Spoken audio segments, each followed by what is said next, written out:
ಮೋಹನ್ ಅವರೇ, ಪ್ರಶ್ನೆನೇ ಕೇಳದೆ ಇದ್ರು ಉತ್ತರ ಎಲ್ಲಿಂದ ಕೊಡೋದು?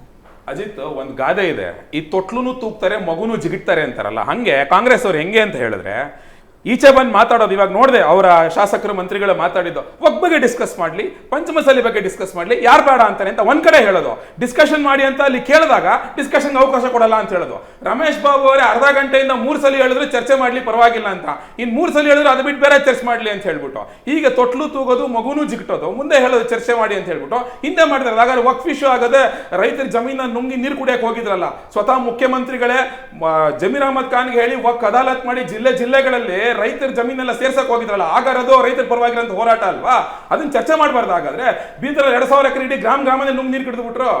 ಇದೇ ಕಲ್ಯಾಣ ಕರ್ನಾಟಕ ಭಾಗದಲ್ಲಿ ಕಲಬುರಗಿಯಲ್ಲಿ ಏನಾಯ್ತು, ರಾಯಚೂರಲ್ಲಿ ಏನಾಯ್ತು, ಪ್ರಶ್ನೆ ಕೇಳ್ರಿ. ಯಾಕೆ ಚರ್ಚೆ ಮಾಡಕ್ ಪ್ರಶ್ನೆ ಕೇಳಿ, ಯಾಕೆ ಚರ್ಚೆ ಮಾಡಕ್ ಬಿಡ್ತಲ್ಲ? ಚರ್ಚೆ ಬಿಟ್ರೆ ತಾನೇ ಪ್ರಶ್ನೆ ಕೇಳೋದು. ನೀವೆಲ್ಲಿ ಬಂದ್ಬಿಟ್ಟು ಚರ್ಚೆ ಮಾಡಿ ಅಂತ ಹೇಳೋದು, ಚರ್ಚೆ ಮಾಡ್ಕೊಡಿ ಅಂತ ಹೇಳಿದಾಗ ನೀವು ಚರ್ಚೆ ಕೊಡಲ್ಲ ಅಂತ ಹೇಳೋದು. ಇದನ್ನ ಹೇಳೋದು ತೊಟ್ಲು ತೂಗೋದು ಮಗುನು ಜಿಟ್ಟೋದು ಅಂತ ಹೇಳ್ಬಿಟ್ಟು. ಪಂಚಮಸಾಲಿ ವಿಚಾರದಲ್ಲೂ ಅಷ್ಟೇನೆ, ಒಂದ್ ಕಡೆ ನಾವು ಬದ್ಧವಾಗಿದೀವಿ ಅಂತ ಈ ಕಡೆ ಲಕ್ಷ್ಮೀ ಹೆಬ್ಬಾಳ್ಕರ್ ಕಾಶ್ಯಪ್ನವ್ರು ಇನ್ನೊಂದ್ ಕಡೆ ಹೇಳೋದು, ಈ ಕಡೆ ಆ ವಿಷಯ ಬಂದಾಗ ಆ ಕಡೆ ಡಿಸ್ಟ್ರಿಕ್ಟ್ ಅಡ್ಮಿನಿಸ್ಟ್ರೇಷನ್ ಹೇಳ್ಬಿಟ್ಟು ಆ ಪ್ರತಿಭಟನೆಗೆ ತಡೆ ಒಡ್ಡೋದು. ನೀವು ಈ ತರ ತೊಟ್ಲು ತೂಗ್ತೀರಾ, ಮಗುನು ಜಿಗಿತ್ತೀರಾ. ಸೊ ನೀವು ಚರ್ಚೆಗೆ ಫಸ್ಟ್ ಆಫ್ ಆಲ್ ಅವಕಾಶನೇ ಕೊಡ್ತಾ ಇಲ್ಲ. ಕೊಟ್ರೆ ತಾನೇ ಪ್ರಶ್ನೆ ಕೇಳೋದಲ್ಲಿ. ಅವಕಾಶ ಕೊಡ್ತೀರಾ, ಪ್ರಶ್ನೆ ಕೇಳಿ ಈ ವಿಷಯ ಚರ್ಚೆ ಮಾಡಕ್ ಹೋದ್ರೆ ಇದೇನು ದೊಡ್ಡ ವಿಷಯ ಅಲ್ಲ, ಬೇರೆ ವಿಷಯ ಚರ್ಚೆ ಮಾಡಿ ಅಂತ ಹೇಳೋದು. ಮತ್ತೆ ಆಚೆ ಬಂದ್ಬಿಟ್ಟು ವಕ್ಫ್ ವಿಷಯ ಮಾಡಿ ಪರವಾಗಿಲ್ಲ ಅಂತ ಹೇಳೋದು. ಏನ್ ನಡೀತಾ ಇದೆ ಇದು? ಸೊ ಈ ರೀತಿಯ ಡಬಲ್ ಸ್ಟ್ಯಾಂಡರ್ಡ್ ಯಾಕೆ? ನಿಯಮಾವಳಿ, ಸ್ಪೀಕರ್ ಅಂತೆಲ್ಲ ಇಷ್ಟೆಲ್ಲ ಮಾತಾಡೋರು, ಹಾಗಾದ್ರೆ ಕೇಂದ್ರದಲ್ಲಿ ಏನ್ ನಡೀತಿದೆ ಇವ್ರದ್ದು? ಅಲ್ಲಿ ನಿಯಮಾವಳಿ, ಅಲ್ಲಿ ಸ್ಪೀಕರ್ ಅವೆಲ್ಲ ಇಲ್ವಾ? ನಾನ್ ಕೇಳ್ತಾ ಇದ್ದೀವಿ ಡಬಲ್ ಸ್ಟ್ಯಾಂಡರ್ಡ್. ಇಲ್ಲಿ ಮಾತ್ರ ರೂಲ್ಸ್, ಕೇಂದ್ರದ ರೂಲ್ಸ್ ಇಲ್ವಾ ಹಾಗಾದ್ರೆ ಅವ್ರಿಗೆ?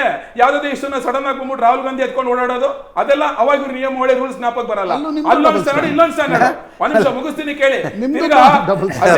ಅಜಿತ್, ರೀಸೆಂಟ್ ಆಗಿ ಕಲಬುರಗಿನಲ್ಲಿ ಇವರು ಕ್ಯಾಬಿನೆಟ್ ಸಭೆ ಮಾಡಿದ್ರು, ಆಯ್ತಾ? ಏನ್ ಉಪಯೋಗ ಆದ್ರಿಂದ ಕ್ಯಾಬಿನೆಟ್ ಸಭೆ ಮಾಡಿ ಕಲಬುರಗಿನಲ್ಲಿ?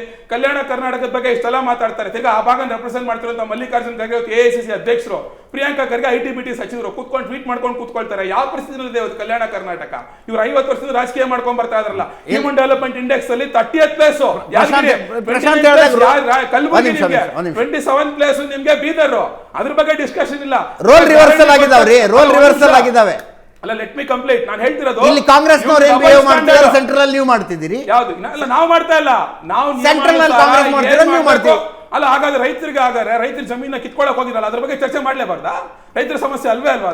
ಅದಾನಿ ಬಗ್ಗೆ ಚರ್ಚೆ ಮಾಡಬಾರ್ದಾ? ಮಾಡ್ಕೊಂಡ ತಕ್ಷಣನೇ ಅದು ಸರಿ ಹೋಗ್ಬಿಡುತ್ತೆ. ಇವರು ಇವತ್ತು ನಮ್ದೇ ಕೇಂದ್ರ ಸರ್ಕಾರ JPC ಮಾಡಿ ಅದಾನಿ ಬಗ್ಗೆ ಚರ್ಚೆ ಮಾಡಬಾರ್ದಾ?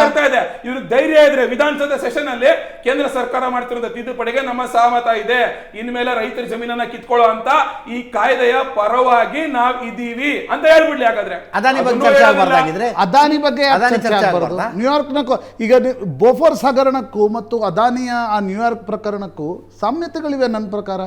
ಬೋಫೋರ್ಸ್ ಹಗರಣವನ್ನ ಅಷ್ಟು ದೊಡ್ಡದಾಗಿ ಎಬ್ಸಿದ್ರೆ ಈಗ ಯಾಕೆ ಅದಾನಿ ಪ್ರಕರಣವನ್ನ ಚರ್ಚೆಗೆ ಅವಕಾಶ ಕೊಡಿ? ಯಾಕೆ ಅದಾನಿ ಪ್ರಕರಣ ಹಾಗಾದ್ರೆ ಸೆಬಿ ನಿಮಗೆ ಸ್ಪೆಷಲ್ ಇನ್ವೆಸ್ಟಿಗೇಷನ್ ಟೀಮ್ ಮಾಡಿ ನಿಮಗೆ ರಿಪೋರ್ಟ್ ಕೊಡ್ಲಿಲ್ವಾ? ರಿಪೋರ್ಟ್ ಬಗ್ಗೆ ಚರ್ಚೆ ಆಗ್ಲಿಲ್ವಾ? ವಿದೇಶದಲ್ಲಿ ಒಂದು ಸೆಬಿ ಇನ್ವೆಸ್ಟಿಗೇಟ್ ಬ್ರೈಬ್ ಕೊಟ್ಟಿದಾರಾ ಇಲ್ವಾ ಅಂತ ಮಾಡಲ್ಲ. ಸೆಬಿ ಏನ್ ಇನ್ವೆಸ್ಟಿಗೇಷನ್ ಮಾಡುತ್ತೆ ಟೀಮು? ಮಾರ್ಕೆಟ್ ಮ್ಯಾನಿಪ್ಯುಲೇಷನ್ ಆಗಿದೆನಾ ಅಂತ. ಅಲ್ಲಿ ಬಂದಿರತಕ್ಕಂಥ ಆರೋಪ ಏನು? ಆಂಧ್ರ ಪ್ರದೇಶ, ಒಡಿಸ್ಸಾ, ಜಮ್ಮು ಕಾಶ್ಮೀರ್ ಇಲ್ಲಿ ಬ್ರೈಬ್ ಕೊಟ್ಟಿದ್ದಾರೆ. ಸೋಲಾರ್ ಎನರ್ಜಿ ಕಾರ್ಪೊರೇಷನ್ ಆಫ್ ಇಂಡಿಯಾದ ಅಧಿಕಾರಿಗಳ ಜೊತೆಗೆ ಸೂಜರ್ ಮತ್ತು ಅದಾನಿ ಕಂಪನಿಯ ಒಂದು ಒಪ್ಪಂದ ಆಗಿತ್ತು ಅಂತಕ್ಕಂಥದ್ದು ಚರ್ಚೆ ಮಾಡಿ ಅಲ್ಲ. ಹಾಗಾದ್ರೆ ನಿಮಗೆ ಮನಿ ಮ್ಯಾನಿಪುಲೇಷನ್ ಬಗ್ಗೆ ಮಾತಾಡ್ತಿರಲ್ಲ, ಇವಾಗ ಮನಿ ಮ್ಯಾನಿಪುಲೇಷನ್ ಮಾಡುವಂತ, ಕರೆನ್ಸಿ ಮ್ಯಾನಿಪುಲೇಷನ್ ಮಾಡುವಂತ ಜಾರ್ಜ್ ಫೌಂಡೇಶನ್ ಬರೋ ರಿಪೋರ್ಟ್ ಬಗ್ಗೆ ಚರ್ಚೆ ಮಾಡೋದಿಲ್ಲ ಹಾಗಾದ್ರೆ? No Arjit, wait, it has to be discuss. ಚರ್ಚೆ ಮಾಡಿ. ಮ್ಯಾನಿಪುಲೇಷನ್, ಕರೆನ್ಸಿ ಮ್ಯಾನಿಪುಲೇಷನ್ ಓಪನ್ ಮಾಡ್ಬಿಡ್ರಿ. ಯಾವುದು? ಎಲ್ಲ ಚರ್ಚೆ ಆಗ್ಲಿ, ಅದಾನಿನೂ ಆಗ್ಲಿ, ಜಾರ್ಜ್ ಸೊರೋಸು ಆಗ್ಲಿ, ಎಲ್ಲಾನು ಆಗಿ. ಯಾರು ಬೇಡ ಅಂತ ಹೇಳ್ತಿರೋದು? ಯಾರು ಡ್ರಾಮಾ ಮಾಡ್ತಾರೆ, ನಾಟಕ ಮಾಡ್ತಾರೆ ಅಂತ ಗೊತ್ತಾಗ್ತಿಲ್ಲ. ಇವಾಗ ಅವರೇ ಪಟ್ಟಿ ಕೊಟ್ರಲ್ಲ, ತೆಲಂಗಾಣ ರೇವಂತ್ ರೆಡ್ಡಿ ಆಗ ಅದಾನಿಗೆ ಇದು ಕೊಟ್ಟಿಲ್ವಾ, ಆರ್ಡರ್ ಕೊಟ್ಟಿಲ್ವಾ? ಅಶೋಕ್ ಗೆಹ್ಲೋಟ್ ರಾಜಸ್ಥಾನದಲ್ಲಿ ಪಶ್ಚಿಮ ಬಂಗಾಳ ದೀದಿ ಆರ್ಡರ್ ಕೊಟ್ಟಿಲ್ವಾ? ಹಾಗಾದ್ರೆ joint parliamentary committee Adani Modi ಬಾಯ್ ಬಾಯ್ ಅಂತಾರಲ್ಲ, ಹಾಗಾದ್ರೆ ರೇವಂತ್ ರೆಡ್ಡಿ ಮೋದಿ ಬಾಯ್ ಬಾಯ್ ಅಂತ ಹೇಳೋಣ, ಸಿದ್ದರಾಮಯ್ಯ ಮೋದಿ ಬಾಯ್ ಬಾಯ್ ಅಂತ ಹೇಳೋಣ, ಅಶೋಕ್ ಗೆಹ್ಲೋಟ್ ಆಮೇಲೆ ಅದಾನಿ ಬಾಯ್ ಬಾಯ್ ಅಂತ ಹೇಳೋಣ. ಅಲ್ಲಿ ನೆನಪಾಗೋದಿಲ್ವಾ ಅವ್ರಿಗೆ? ಎಲ್ಲಾ ಬಾಯ್ ಬಾಯ್ಗಳನ್ನ ತಗೊಂಡು ಬನ್ನಿ ಸದನಕ್ಕೆ, ಚರ್ಚೆ ಮಾಡಿ. ನೋಡಿ, ಒಂದು ನೆಗೆಟಿವ್ ಉದ್ದೇಶ ಇಟ್ಕೊಂಡು ಯಾವಾಗ ಆ ವ್ಯಕ್ತಿ ಜಾರ್ಜ್ ಸೊರೋಸ್ ಅನ್ನೋ ವ್ಯಕ್ತಿ ತನ್ನ ದೇಶದಲ್ಲಿ ಟ್ರಿವಿಯಲ್ ಇಶ್ಯೂ ಅನ್ಸುತ್ತೆ, ಅವ್ರಿಗೆ ವಕ್ಫ್ ಟ್ರಿವಿಯಲ್ ಇಶ್ಯೂ ಅನ್ಸುತ್ತೆ ಅಷ್ಟೇ. ನಾವು ಅಲ್ಲ, ನೋಡೋರು ಆಯ್ತು, ನೋಡ್ಕೊಂಡು ಒಂದ್ ಕೆಲಸ ಮಾಡ ಹಾಗಾದ್ರೆ ಒಂದ್ ನಾವು ಕೆಲ್ಸ ನೋಡೋರು ಮಾಡು. ಜನಗಳಿಗೆ ಪಂಚಮಸಾಲಿ ಇಶ್ಯೂ ಇಬ್ರು ನೋಡಿ ಪಂಚಮಸಾಲಿ ಒಂದು ಎರಡೂ ರಾಜಕೀಯ ನಾನು ಹೇಳಿದ್ದು ಒಂದೇ double ವಿಷಯ. standard ಯಾಕೆ? ಪಂಚಮಸಾಲಿ ವಿಷಯ ತುಪ್ಪ ಮಗುನ ಯಾಕೆ ಜಿಗಿಟ್ಟ? ಒಂದ್ ನಿಮಿಷ ಇವತ್ತು ನೋಡಿ ಈಗ ಟ್ರ್ಯಾಕ್ಟರ್ ಒಳಗಡೆ ಬರಬೇಕು ಬಿಡಬೇಕು ಅದನ್ನು ಅಲ್ಲಿನ ಕಾನೂನು ಮತ್ತು ಸುವ್ಯವಸ್ಥೆಯ ದೃಷ್ಟಿಯಿಂದ ಯಾವುದೇ ಜಿಲ್ಲಾಡಳಿತ ಕ್ರಮವನ್ನು ತೆಗೆದುಕೊಳ್ಳಿ, ಬಿಡಲೇಬೇಕು ಅಂತಕ್ಕಂಥದ್ದೇನು ಇಲ್ಲ. ನೀವು ಒಂದು ಕಡೆ ಪ್ರತಿಭಟನೆಗೆ ಅವಕಾಶ ಕೊಡಬೇಕು, ಆದರೆ ವಾಹನಗಳನ್ನು ಬಿಡಬೇಕಾ ಪ್ರಶ್ನೆ. ಹಂಗಂದ್ಮೇಲೆ ದಿಲ್ಲಿಲಿ ಟ್ರಾಕ್ಟರ್ಗಳನ್ನ Definitely. ಪ್ರತಿಭಟನೆ ಮಾಡಬಾರ್ದಾಗಿತ್ತು. ಅಲ್ಲೂ ಪ್ರತಿಭಟನೆಗೆ Yes, ಯಾಕಂದ್ರೆ ಅಲ್ಲೂ law and order ಇರುತ್ತಲ್ಲ. ಅಲ್ಲೂ ಪ್ರತಿಭಟನೆಗೆ ನನ್ನ ವಿರೋಧ ಇದೆ. ಆದರೆ ನೋಡಿ ಪಂಚಮಸಾಲಿ ವಿಷಯ ಎರಡೂ ರಾಷ್ಟ್ರೀಯ ಪಕ್ಷಗಳಿಗೆ ಗೊತ್ತಿದೆ, ಅದು ಜಾತಿ ಗಣತಿ ಆಗದೆ ಎಂಪರಿಕಲ್ ಡಾಟಾ ಆಗದೆ ಇದು ಸಾಧ್ಯನೇ ಇಲ್ಲ ಅಂತಕ್ಕಂಥದ್ದು. ಬಟ್ ಆ ಬಿ ಜೆ ಪಿ ಸರ್ಕಾರ ಇದ್ದಾಗ ಕಾಂಗ್ರೆಸ್ನವರು ಅದಕ್ಕೊಂದಿಷ್ಟು ಅಗ್ನಿಷ್ಟಿಕೆಯಲ್ಲಿ ಹಾಕ್ತಿರ್ತಾರೆ. ಈಗ ನೋಡಿದರೆ ವಿಜೇಂದ್ರ ಅವರೆಲ್ಲ ಹೋಗಿ ಭೇಟಿಯಾಗಿ ಪಂಚಮಸಾಲಿ ಹೋರಾಟ ಮಾಡಿ ಸಾಧ್ಯ ಉಂಟಾ? 2A ನೋಡಿ ಒಂದು ಸೋಷಿಯಲ್ ಫ್ಯಾಬ್ರಿಕ್ ಅಂತಿರುತ್ತೆ. ನನಗೆ ಕೂಡಲ ಸಂಗಮ ಶ್ರೀಗಳ ಬಗ್ಗೆ ಗೌರವ ಇದೆ. ಬಟ್ ಒಂದು ನೀವು 2A ಈಗ ಮಹಾರಾಷ್ಟ್ರದಲ್ಲಿ ಏನು ಗಲಾಟೆ ಆಯಿತು, ಇಡೀ ಚುನಾವಣೆ ಏನು ನಡೀತು? ಮರಾಠ ಮೀಸಲಾತಿ ನಮಗೆ OBCL ಕೊಡಿ ಅಂತಕ್ಕಂಥದ್ದನ್ನು ಕೇಳಿದ ಕ್ಷಣ ಜರಂಗೆ ಪಾಟೀಲ್ ಅಲ್ಲಿ ಅದು ಪೊಲಿಟಿಕಲ್ ಫೈಟು ನಡೀತು, ಸೋಷಿಯಲ್ ಫೈಟು ನಡೀತು. ನೀವಿಲ್ಲಿ 2Aದಲ್ಲಿ ಪಂಚಮಸಾಲಿ ಅಂದಾಕ್ಷಣ ಅದನ್ನು ಹಿಗ್ಗಿಸ್ಬೇಕಾದ್ರೆ ಸುಪ್ರೀಂ ಕೋರ್ಟ್ನ ಅನುಮತಿ ಬೇಕು.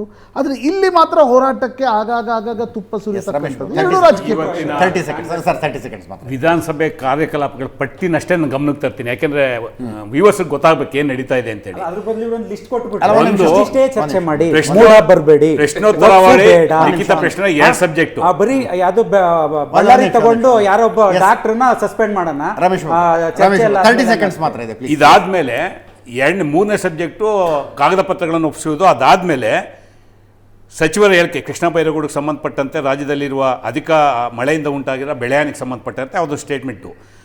8ನೇ ಸಬ್ಜೆಕ್ಟು ಗಮನ ಸೆಳೆಯುವ ಸೂಚನೆಗಳು. 10 ಜನ ಪ್ರಶ್ನೆಗಳು ಕೇಳಿದ್ದಾರೆ. ಇದರಲ್ಲಿ 4 ಜನ BJPಯವರು, 4 ಜನ ಕಾಂಗ್ರೆಸ್ನವರು, 2 JDSನವರು.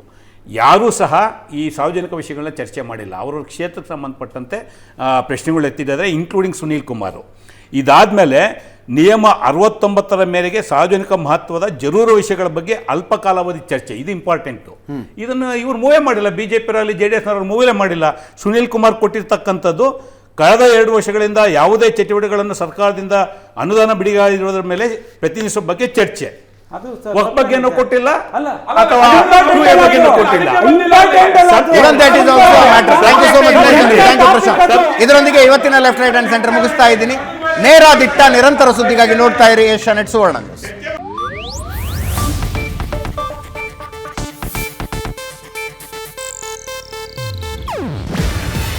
ಇದು ಏಷ್ಯಾನೆಟ್ ನ್ಯೂಸ್ ನೆಟ್ವರ್ಕ್ ಪ್ರಸ್ತುತಿ.